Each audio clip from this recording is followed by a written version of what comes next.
நந்தினி உண்மையாலே உயிரோட தான் இருக்காளான்னு சொல்லி விசாரிக்கும் போது தான் தெரியுது இந்த மாதிரி சந்தீப்ன்ற டாக்டர் தான் டெத் சர்டிபிகேட் கொடுத்தாருன்னு சொல்றாங்க. இப்ப ஸ்ட்ரைட்டா அந்த டாக்டர் கிட்டே போயிட்டு என்ன நடந்துச்சுன்னு கேட்கும்போது தான் நந்தினிக்கு பயங்கரமா அடிபட்டு ஹாஸ்பிட்டல் வரும்போது அவ கூட நிறைய ரவுடிங்க வந்திருந்தாங்க.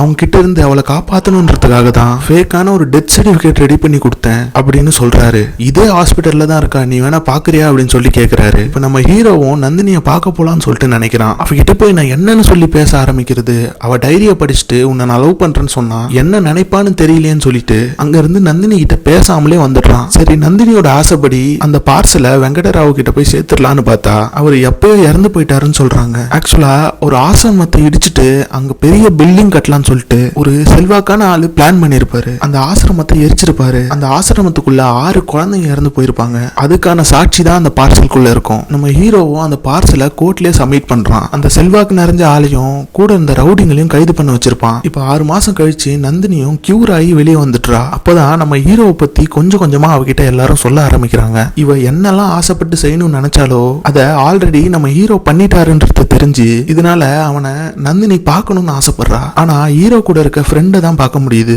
அதுதான் நந்தினின்னு தெரிஞ்சுக்கிட்ட அவளுமே சித்து உங்க மேல உயிரே வச்சிருக்கான், நீங்க டைரியில எழுதி வச்ச ஒவ்வொரு விஷயத்தையும் அவன் ஃபாலோ பண்ண ஆரம்பிச்சான். அவனோட லைஃப் மட்டும் மாறினது இல்லாம அவனை சுத்தி இருக்க எல்லாரோட லைஃபுமே மாறிச்சு அப்படின்னு சொல்றாங்க. உங்களை பார்க்காமலே அவன் உங்களை அவ்வளவு லவ் பண்ணான்னு சொல்றாங்க. இதை கேட்கிற நந்தினியும் இப்ப சித்து எங்க அப்படின்னு சொல்லி கேக்குறா. உனக்காக ஒரு விஷயம் பண்ணல, அதை பண்றதுக்காக அவன் போயிருக்கான் அப்படின்னு சொல்றாங்க. இப்ப ஹீரோயினுமே அவன் எங்க போவான்னு சொல்லி கெஸ் பண்ணி காசிக்கு ட்ரெயின் ஏறுறாங்க. பார்த்தா அதே ட்ரெயினுக்கு எதிரில தான் சித்துவுமே உட்காந்துட்டு இருப்பான். ஆனா 2 பேருக்குமே ஒருத்தர் மாத்தி ஒருத்தவங்க யாருன்னே தெரியாமலே உட்காந்துட்டு இருக்காங்க.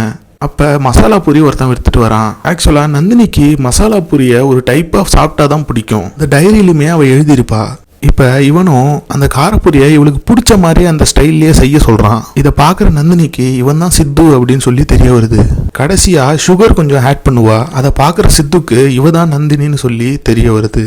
இப்ப நந்தினி எதுவுமே பேசாம சித்துவோட ஷோல்டர்ல போய் சாஞ்சிக்கிறா. அப்படியே கடைசியில 2 பேருமே ஒன்னு சேர்ந்துடுறாங்க.